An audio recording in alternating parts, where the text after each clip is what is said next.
নমস্কার, আমি ডাক্তার নির্ঝর অধিকারী। কেমন আছেন সকলে? জানেন তো, বর্ষাকাল মানেই জ্বর, সর্দি, কাশি, শ্বাসকষ্ট, পেটের সমস্যা এগুলো আমাদের বাচ্চাদের লেগেই থাকে। তার সঙ্গে ম্যালেরিয়া, ডেঙ্গু এরাও কিন্তু ওঁত পেতে থাকে কি করে আমাদের বাচ্চাদেরকে বিছনায় শয্যাশায়ী করে দেবে।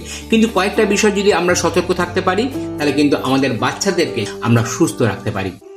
প্রথমত, বাচ্চা যেখানে শোয় সেখানে ম্যাট, কয়েল বা স্প্রে না করে একটু মশারি ব্যবহার করার চেষ্টা করুন।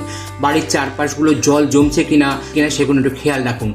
সবজি বাজার থেকে আনার পর ভালো করে ধুয়ে সেই সবজিকে ব্যবহার করার চেষ্টা করুন। ফলগুলোকেও অবশ্য ভালো করে ধুন।